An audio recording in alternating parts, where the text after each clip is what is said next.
أول شيء السلام عليكم بسم الله الرحمن الرحيم. Effectivement, cette date du 29 mars restera à jamais gravée déjà dans nos têtes, que ce soit les acteurs principaux, à savoir les joueurs, tout le staff technique, évidemment tous les supporters et tout le peuple algérien, tous les cas, ceux qui suivent le football et l'équipe nationale. De par déjà l'importance de ce match-là, décisif pour cette qualification mondiale 2022, et évidemment de par ce scénario,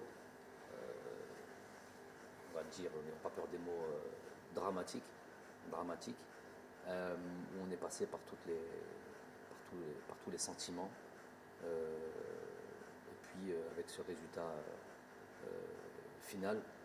Et quand je dis scénario dramatique, je ne parle pas que des dernières secondes du match, je parle de l'ensemble du match, je parle des 2 heures, des 126 minutes qui ont jalonné ce match-là.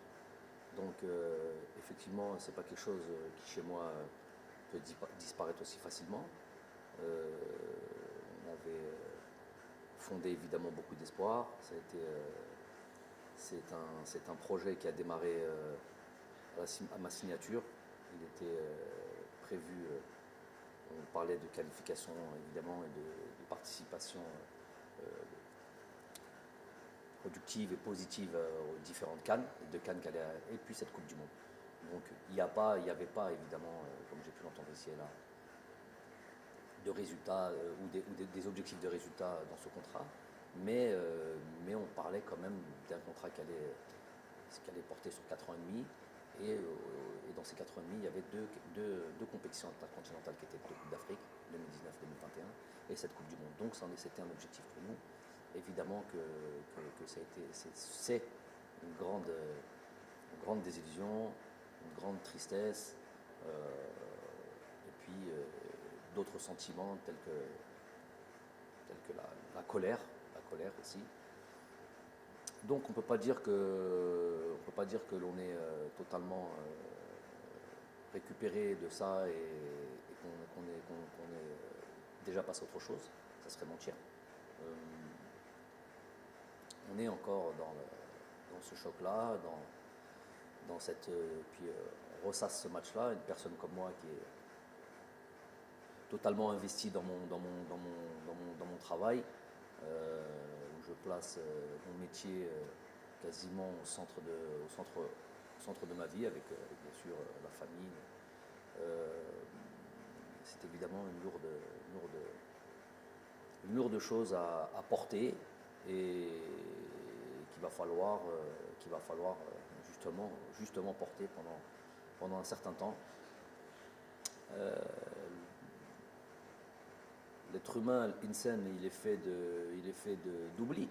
Il est fait d'oubli, et c'est d'ailleurs la racine de mot insan.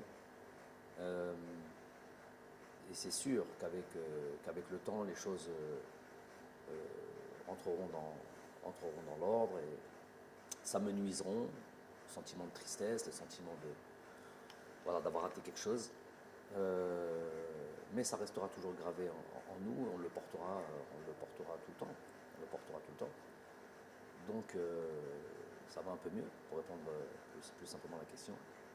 Évidemment, chaque jour suffit à sa peine, ça va un peu mieux, mais ça reste quand même assez frais, et les sentiments dont je vous ai parlé au début sont toujours assez vifs.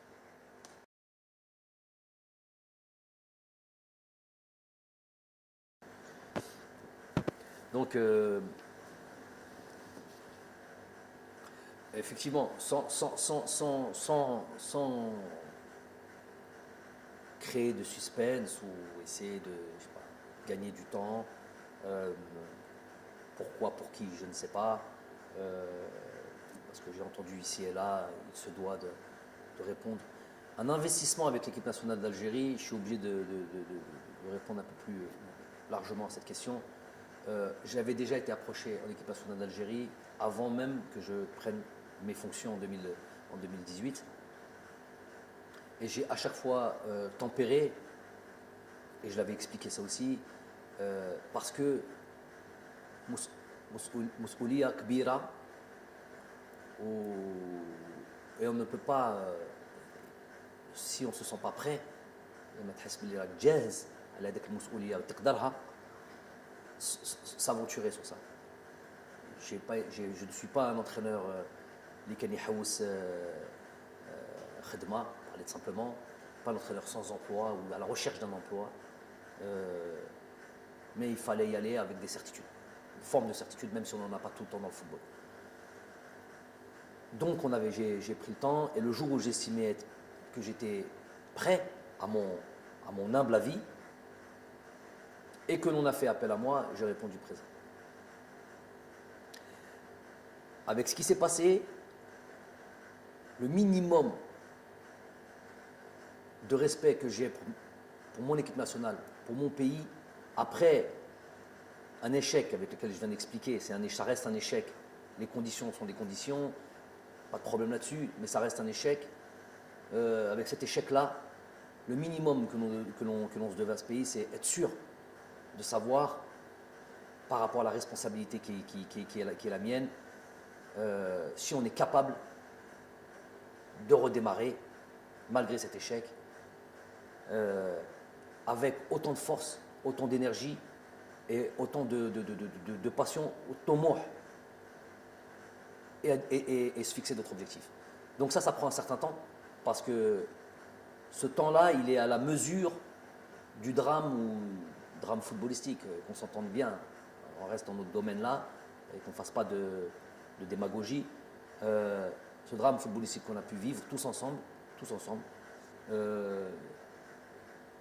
ça méritait, en tout cas pour une personne comme moi, qui était profondément touchée, ça méritait ce temps-là, puisque j'avais estimé, et je m'étais déjà préparé dans un coin de ma tête, au cas où ça ne fonctionnait pas, de devoir quitter mes fonctions. Je suis dans cet état d'esprit de تستاهل حاجة, parce que tu as travaillé, parce que tu as fait un تستاهلها, il y a une promotion qui est là, il y a des trucs comme ça, c'est la méritocratie. Mais تستاهلش, tu ne mérites pas, parce que voilà, tu as échoué, un échec, tu as mal, entre guillemets, mal travaillé, eh ben, tu dois te partir. J'ai un contrat qui est là jusqu'à décembre 2022, où il n'y a pas de conditions, d'objectifs, comme certains ont pu le dire, des ignorants qui me parlaient pour parler, mais ça dépasse le cadre du contrat. Moi, j'ai soumis à mes responsables, président de fédération, tous mes responsables, je leur ai donné la possibilité, l'opportunité de mettre fin à ce contrat sur se serre la main, salam alaikum, sans bruit, sans rien du tout. Et je prends la responsabilité aussi en disant que s'ils avaient pensé ça, s'ils avaient pensé que j'étais plus l'homme de la situation, ou qui voyaient l'arrivée d'un autre sélectionneur d'un bon oeil, je ne sais pas, pas de problème. On part en silence, sans bruit, sans rien du tout, on se serre la main et on met fin à ce contrat-là. Ça, c'est une première des choses. Ça n'a pas été accepté. Je n'ai pas envie de dire que c'est une démission. Ce n'est pas une démission. Si c'est une démission, j'y suis plus. Une proposition. Et voir si cette fédération, si les responsables du sport, du football en Algérie, quelle vision et quelle position ils ont par rapport à moi. Donc, ils avaient le souhait que je puisse continuer cette fonction, et continuer à être à la direction de cette équipe nationale. Ça, c'est un des éléments et une des instances, on va dire, qui était fondamentale pour moi, indispensable pour moi. Je باغي تخدم معايا بدون الحس, serre la main, salam alaikum, salam alaikum, il ne s'agit pas d'un contrat, il ne s'agit pas d'un truc comme ça. Je laisse ça à d'autres entraîneurs, l'envie de faire ce qu'ils veulent quand ils doivent se séparer. Il y a le deuxième élément, ô combien important, c'est le Jumhur ou Sha'bna, dans son ensemble, qui a apporté encore une voix ou avec l'envie de croire en nous, de mon staff et moi-même, ces joueurs, de nous voir encore à la tête de cette équipe nationale, malgré Hazema. Donc c'est quelque chose, puisque je suis venu pour ça, je ne suis pas venu pour autre chose que ça.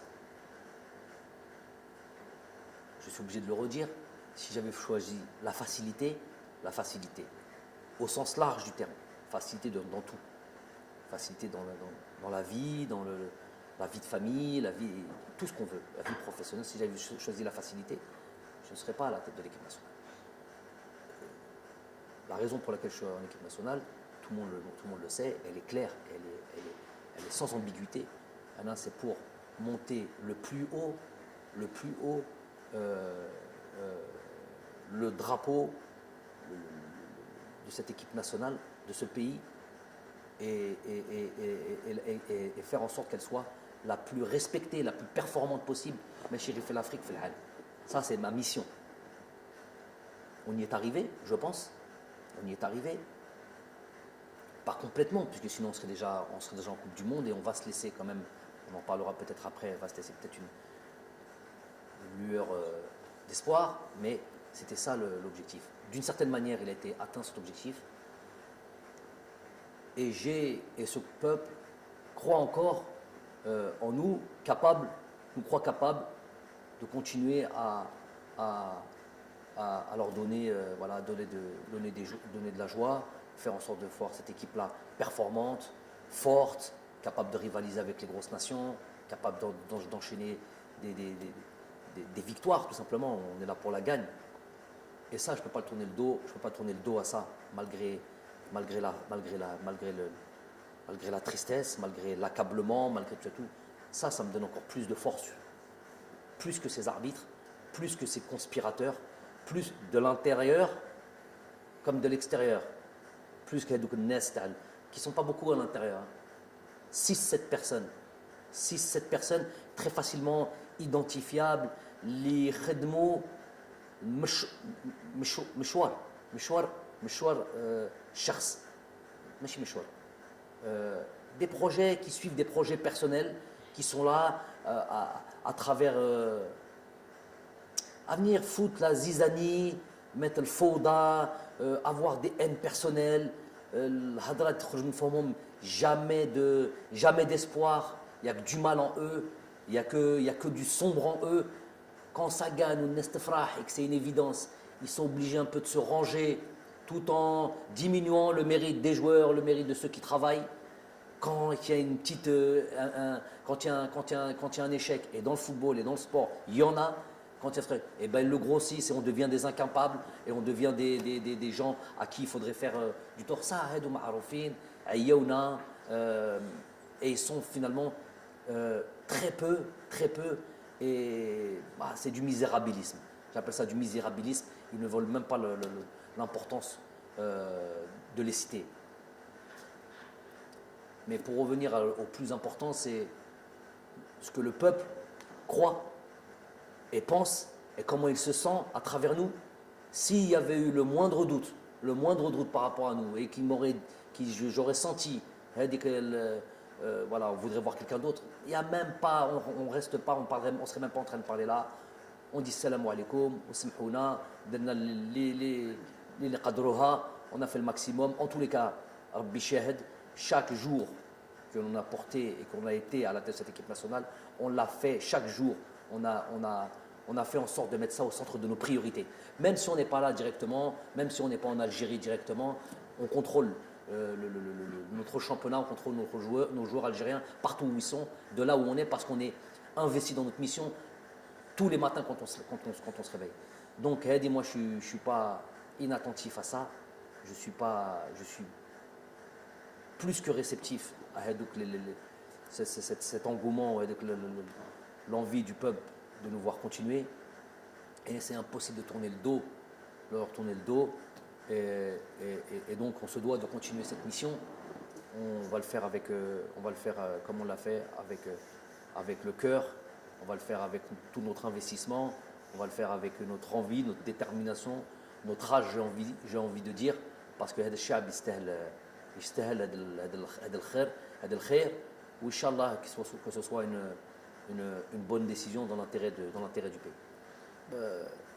أنا هنا avec, je vous ai dit, avec on n'oubliera jamais هذيك الهزمة وهذيك cette tristesse, mais on a envie aujourd'hui de rendre au peuple ce qu'il veut et de refaire, d'aller recréer de l'espoir, الفرحة هذه على هذاك الشعب اللي يحب كرة القدم. Et nous on est pleinement investis. Donc quand on a dit qu'on a été attentif, je suis attentif à l'espoir que le peuple a en nous et qu'on se doit de repartir de l'avant et d'aller recréer une dynamique. Après, il faut une stratégie, parce que tout marche à la stratégie. Le Hamas mliha, le طموح مليح, mais لازم لها toujours stratégie. On a eu le temps de penser. Je vous ai dit, moi, ma vie, ce n'est que ma famille et mon football, alors encore plus quand c'est mon équipe nationale. Donc on a eu le temps de penser à la stratégie que l'on va mettre en place. Le nouveau souffle, un souffle qu'on va envoyer à ce groupe, à créer voilà, une autre dynamique.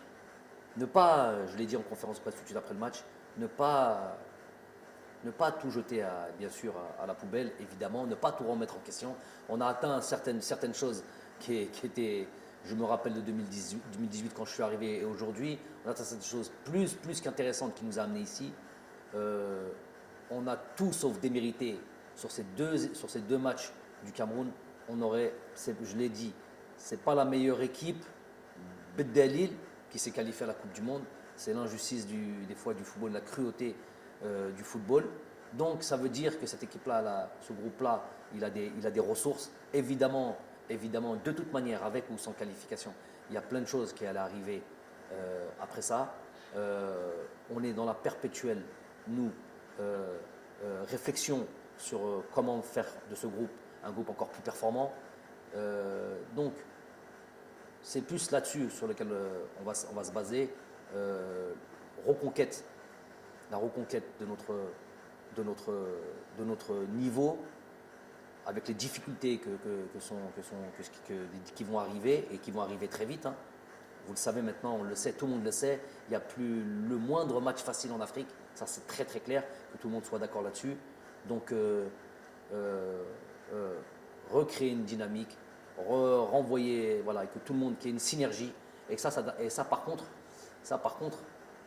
dans cette stratégie, il est inclus aussi, via la communication, via l'échange avec nos dirigeants, il est inclus aussi que tout le monde prenne ses responsabilités aussi. Quand je vous ai dit que j'ai crié au loup et au danger de l'arbitrage depuis 3 ans par des faits réels, ce qui n'est pas dans mes habitudes à la base, ni en tant que joueur, ni en tant qu'entraîneur, mais c'était tellement karitha en Afrique que c'est un élément essentiel. Il y a 2 éléments essentiels, excusez-moi de dévier un peu, 2 éléments essentiels, je l'ai dit à tout le monde, à tous ceux qui veulent l'entendre, à régler impérativement, et ça devrait être les 2 projets les plus importants en Afrique, c'était l'arbitrage et les infrastructures. Donc c'est là où tous les dirigeants auraient dû mettre se concentrer là-dessus. Quand on voit le niveau de l'arbitrage, les terrains ça va un petit peu mieux, il y a des stades ici et là qui se construisent, mais quand on voit le niveau de l'arbitrage, on est encore très loin du haut niveau. On est encore, pour moi à l'âge, j'ai pas peur des mots, hein, à l'âge, c'est notre continent, tout notre continent inclus. On est à l'âge préhistorique au niveau arbitrage, au niveau conditions de jeu, même ça s'améliore, conditions d'infrastructure. Mais sur l'arbitrage, on a l'âge préhistorique. Voulu, pas voulu, est-ce que certains y trouvent leur intérêt dans cette CAF, dans cette peut-être FIFA, je ne sais pas qui, pour que l'arbitrage n'évolue pas? J'en sais rien. En tout cas, c'est un constat, c'est un fait. Celui qui veut venir en parler avec moi, il vient. Celui qui a fait le Meiden, il dit fait le Meiden Maya, on a hadro et on en parle. On parle concrètement de ce qui se passe. On analyse concrètement ce qui se passe, plutôt que de venir parler et sortir des belles phrases. Sur le terrain, gros souci au niveau de l'arbitrage. Je vais prendre le temps de dire une chose. J'ai travaillé dans le continent asiatique. J'ai travaillé dans le continent européen, évidemment, en tant que joueur. Et j'ai vu comment on a basculé au niveau de l'arbitrage en Europe, comme on est quasiment au niveau zéro, quasiment au niveau zéro erreur, en plus avec la VAR. Donc là, il n'y a quasiment plus aucune possibilité d'erreur. C'est une vraie assistance. C'est une vraie assistance aux arbitres. Il n'y a plus de possibilité d'erreur. En Asie, donc il n'y a même plus la possibilité qu'un arbitre fasse quoi que ce soit.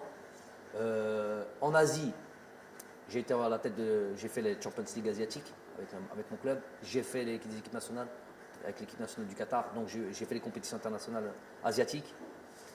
J'ai fait des colloques, des réunions préliminaires aux compétitions que l'on a pu jouer, que ce soit des coupes du Golfe, que ce soit des coupes des championnats d'Asie, des Champions League asiatiques. J'ai fait ces réunions préliminaires. J'en ai fait notamment une avant un championnat d'Asie, je crois, où je le répète et je répète souvent, on sort de la réunion, elle dure 1 heure, 1 heure et demie. On sort de la réunion, tu as l'impression, toi qui est complètement intègre, qu'il va t'arriver quelque chose, tellement ils sont pointus, assidus et exigeants et impardonnables. C'est tolérance zéro en termes d'arbitrage. Faut savoir qu'en Asie, si tu entends, vois, c'est les mots qui avaient été utilisés par les dirigeants de l'AFC, la Confédération asiatique. Tu entends, tu vois, n'en parle pas de si tu es mêlé, c'est la prison. La prison, ça c'est sûr, des peines de prison, des peines pénales, prison et radier à vie du football. Imaginez-vous à quel point on est loin en Afrique quand ça, nous sommes l'arbitrage en Afrique, quand on arrive dans ces compétitions-là ou dans des matchs aussi importants, c'est un marché, tout simplement un marché.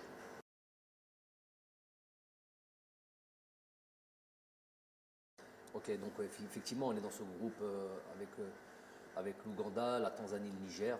On retrouve le Niger. Comme je l'ai dit, que tout le monde le sait maintenant, il y a plus de petites équipes en Afrique. On a pu le voir durant cette CAN, par exemple, qui a regroupé. On a vu toutes les phases la phase de groupe, toutes les équipes, les grosses équipes. Ne serait-ce prenons en exemple le champion d'Afrique, le Sénégal, avec cette première victoire, je me rappelle 1-0, 97e minute sur penalty de Mané contre, je sais plus, contre le Zimbabwe, je crois, je sais plus contre qui. Ce 0-0 contre la Guinée, bon, la Guinée est quand même une très bonne équipe d'Afrique. Ce 0-0, je crois, contre le Malawi ou comme au troisième match.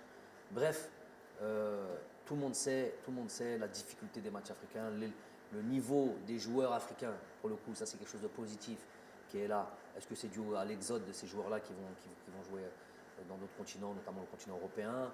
Est-ce que c'est ça? Est-ce que c'est la formation? Je sais qu'il y a beaucoup de pays qui travaillent à la formation, le Sénégal, le Mali, c'est des pays où ça forme, d'autres pays aussi, Sud-Afrique, l'Afrique du Sud. Donc c'est aussi dû à ça. Donc le joueur africain est maintenant quasiment complet, même dans les petites, entre guillemets, les petites nations du football africain. Donc ça, il n'y a pas de doute là-dessus. Donc on a ces 2 premiers matchs contre l'Ouganda à Oran, Inch'Allah, et le match contre la Tanzanie en Tanzanie. Donc effectivement, on rentre pleinement dans ce travail. De nouveau, l'étude de ces équipes-là, travailler sur nous, sachant que c'est travailler sur nous, notre équipe, notre groupe, et cet esprit de reconquête qui va nous animer. C'est des dates qui sont toujours un petit peu compliquées, parce que c'est des dates qui arrivent en fin de saison, où les joueurs arrivent fatigués, où les joueurs ont juste une envie, c'est de partir en vacances. À raison, quand on a une saison lourde comme ça, on a envie de récupérer. Donc ça c'est une chose, c'est notre donnée. Et avec des championnats qui s'arrêtent plus ou moins tôt, donc il va y avoir des divergences dans la forme des uns et des autres qu'il va falloir prendre en considération. Quoi d'autre? Donc tout ça, ça va être évidemment étudié, suivi, et voilà, faire en sorte, surtout, et puis surtout, voilà, le moral des troupes, parce que effectivement, il va peut-être y avoir des joueurs qui étaient là cette double confrontation contre Cameroun et qui ne seront pas là au mois de juin pour ces deux matchs contre l'Ouganda et la Tanzanie. Mais il y aura aussi un noyau qui est là et qui a été touché, je sais, qui est lourdement touché parce qu'ils avaient beaucoup d'espoir dans cette qualification à la Coupe du Monde. Donc,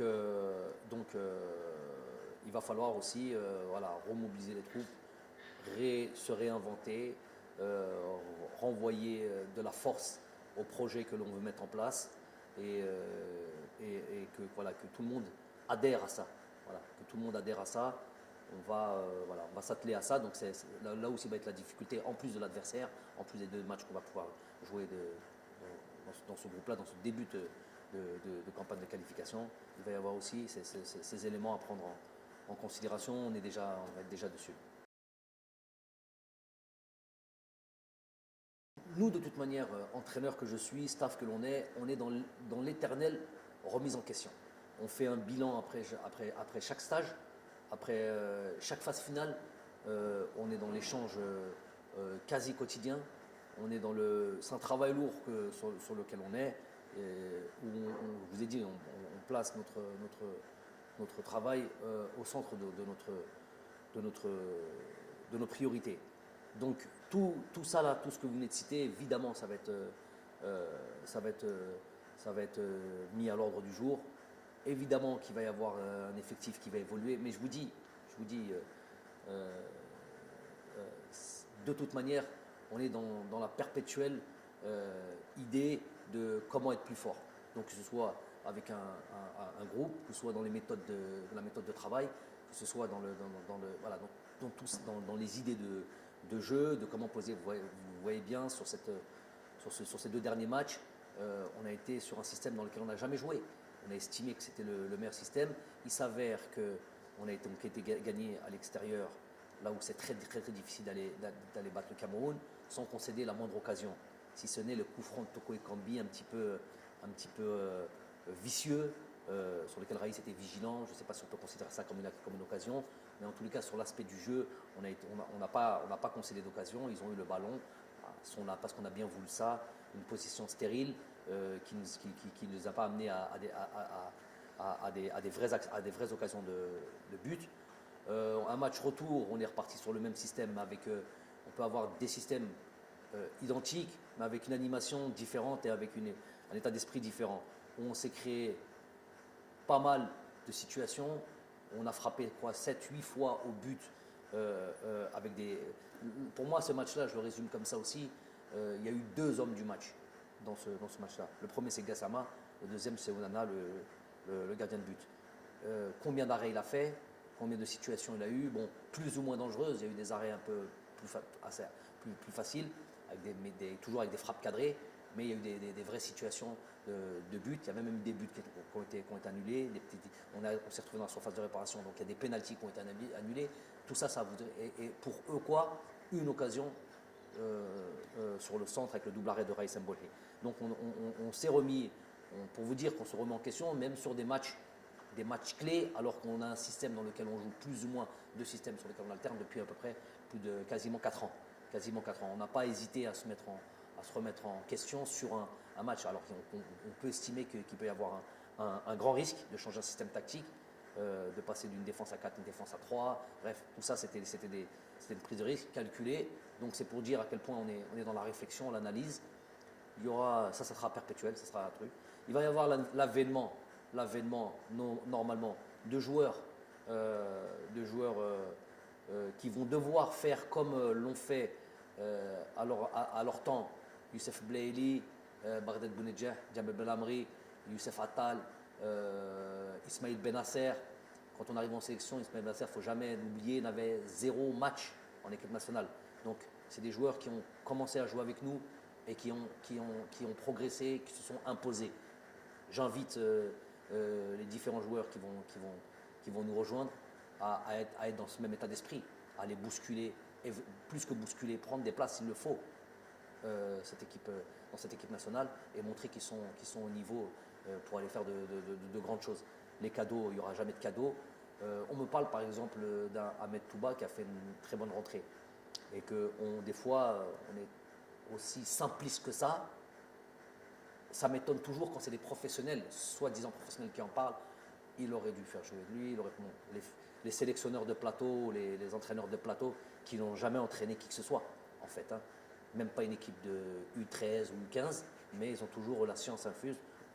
Ou si on leur donnait une équipe, on verrait leur niveau catastrophique, les معندهمش أي علاقة مع التدريب et la manière de travailler. Ils se reconnaîtront, cela. Donc, quand on me dit oui, il aurait dû faire jouer lui, après résultat, à 20 secondes, à 30 secondes, on aurait rien dû refaire.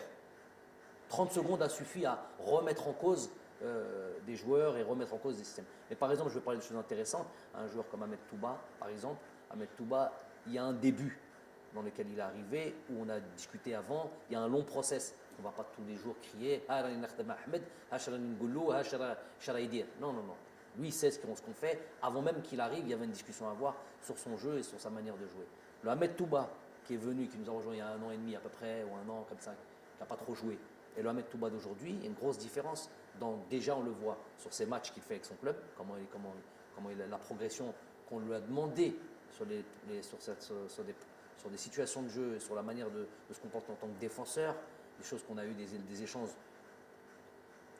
profonds sur lesquels on demandait, et ce changement-là ne se fait pas du jour au lendemain.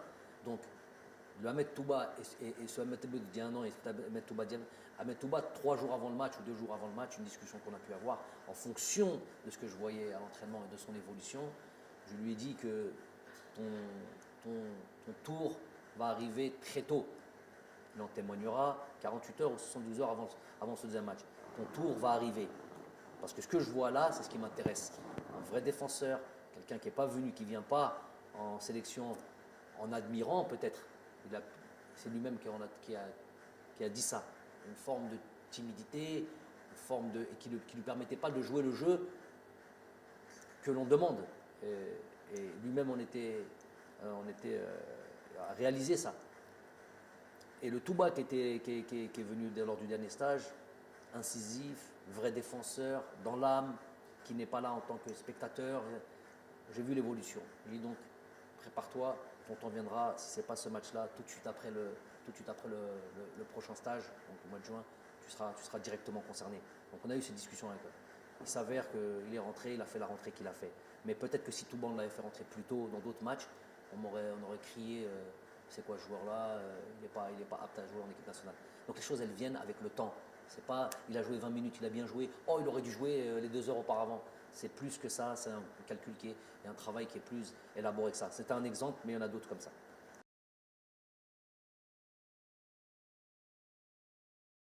Bon, أول شيء Tchaker ما ننساوش parce que Tchaker nous a donné tellement de joie dans ce match, dans ce stade-là. Il y a eu plusieurs qualifications Coupe du Monde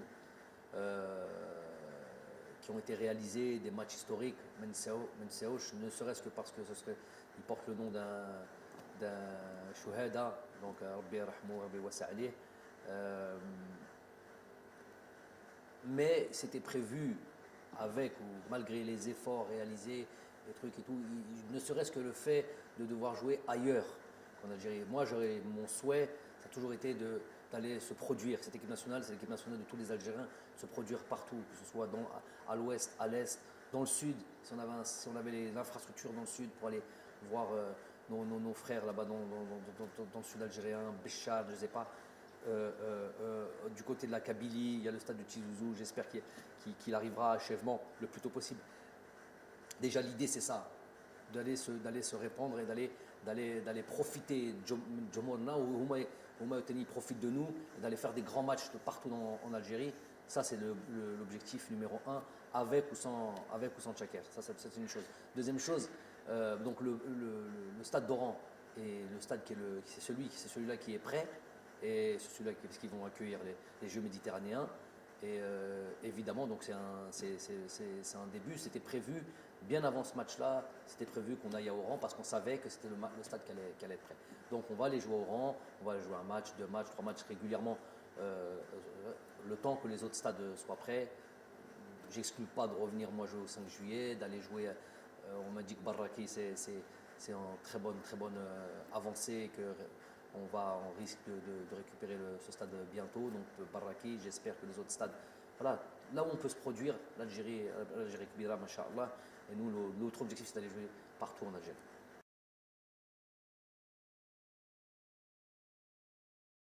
Donc voilà un sujet aussi un sujet important. Donc déjà le président a présenté sa démission.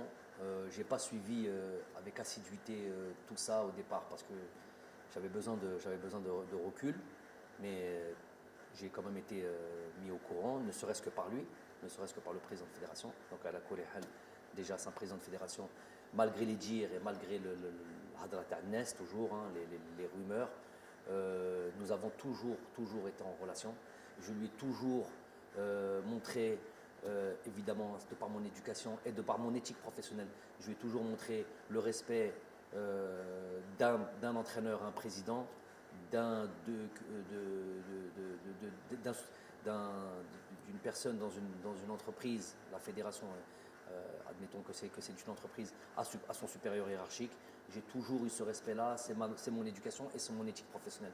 Le contact et les discussions n'ont jamais cessé entre moi et le président de fédération sortant, jamais. À partir du moment où il a pris ses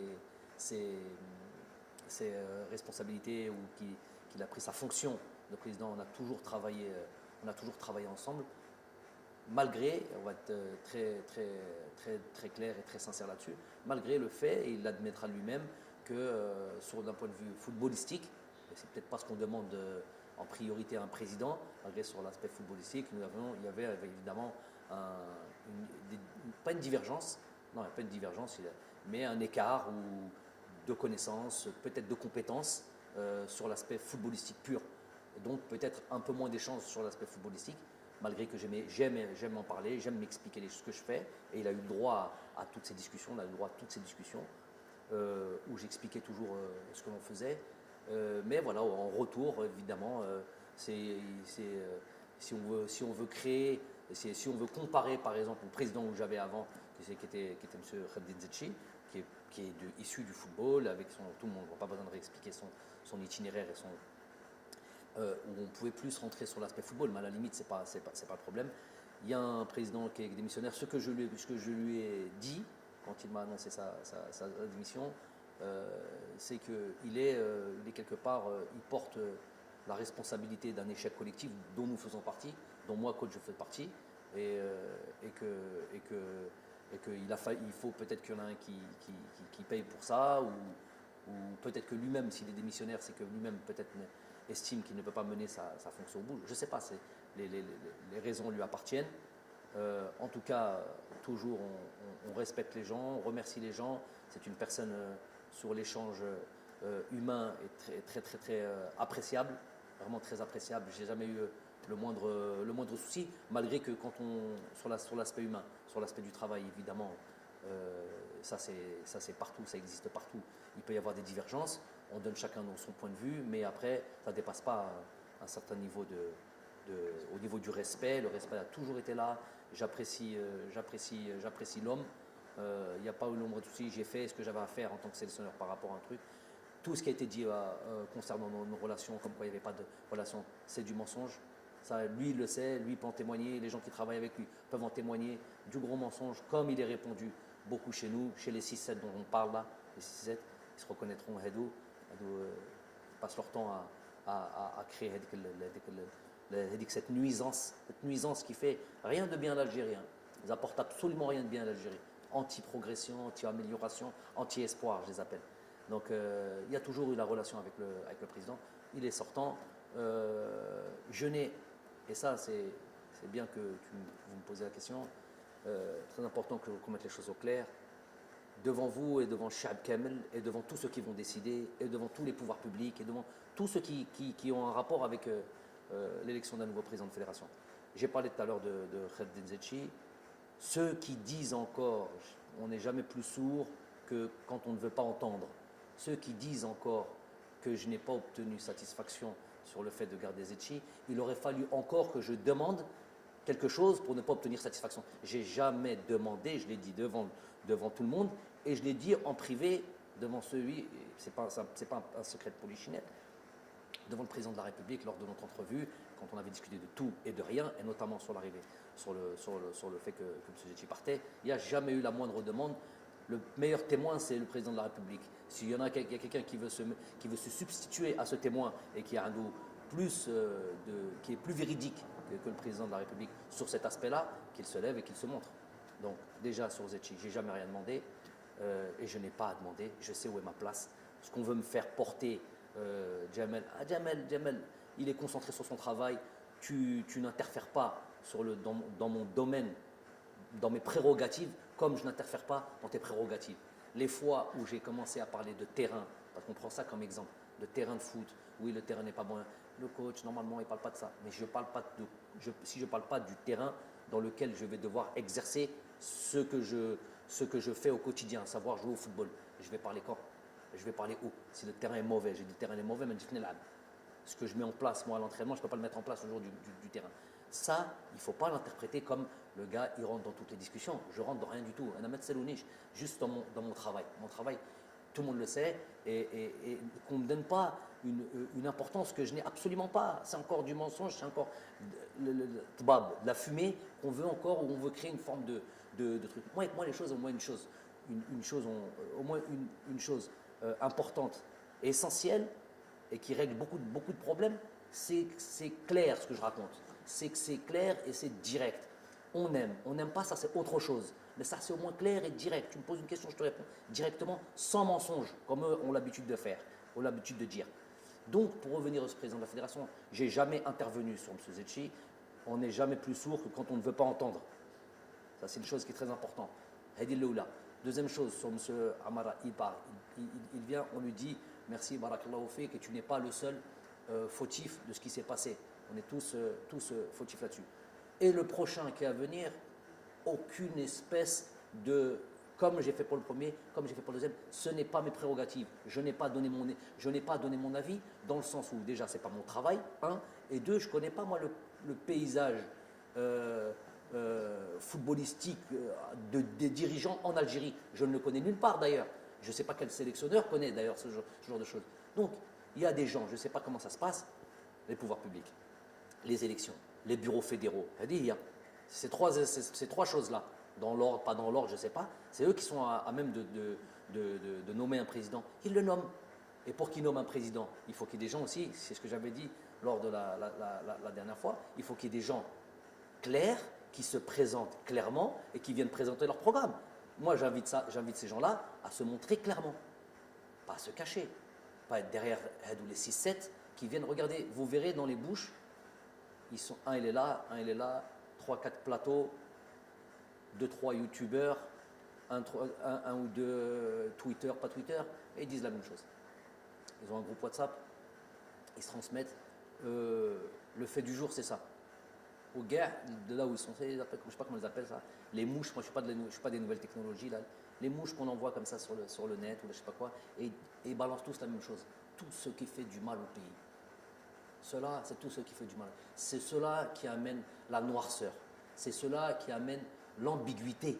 C'est cela qui amène le bab dans le pays. On ne sait plus qui dit quoi, mais qui est désinformé, malhonnête. Hadou, je les appelle vraiment. Tu peux ressentir, j'ai pas peur des mots, au fond de lui, il a un discours de l'Algérie, le drapeau, Hadra Sha'bawiya. Ça, tu l'entends. Mais dans les faits, c'est tout le contraire.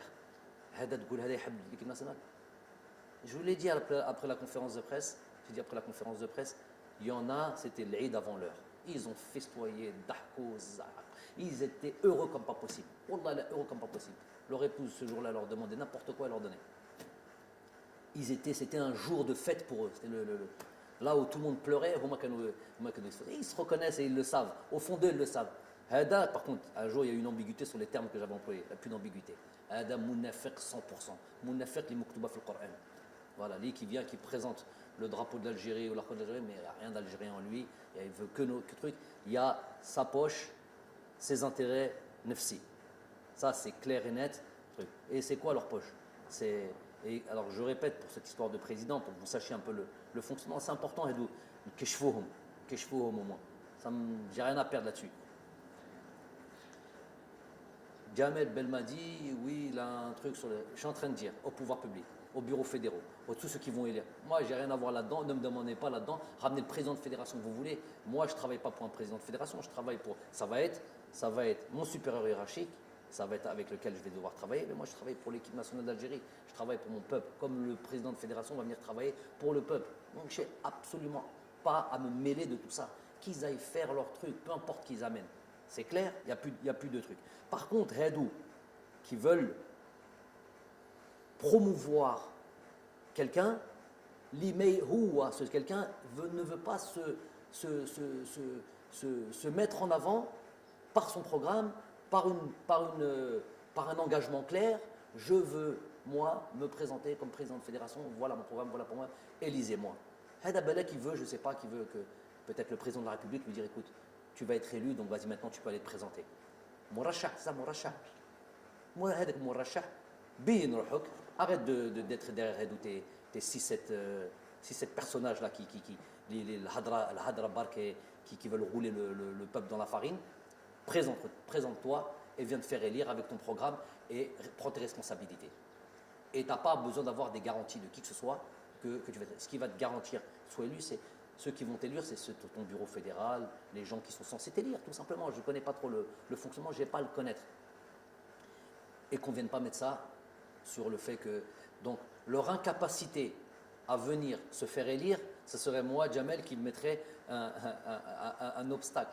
Elle dit c'est trop facile, c'est pour atteindre des personnes, c'est pour toujours empêcher que le football avance, que les choses avancent, et c'est juste pour leurs petits intérêts. D'où les 6-7 dont je parle, des petits intérêts. C'est quoi leurs intérêts? Qarariha, un parfum, un voyage avec l'équipe nationale d'Algérie, entrer à Sidi Moussa avec prolongement sur un déjeuner, sur un café, des privilèges comme ça là, des privilèges, et tout ça sur le dos de l'équipe nationale. Tout ça, pour toutes ces petites choses-là, ils sont prêts à ce que leur pays traverse des périodes de crise comme celle-là, juste pour ce petit intérêt-là. Mais soit Walou, misérabilisme total.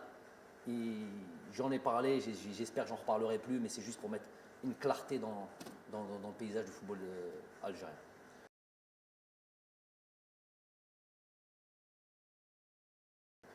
Ben Kemlo, moi ce que je veux dire c'est que on est certes enragé, on est certes déçu, on est certes, n'ayons pas peur des mots, traumatisé. Ben ça, voilà.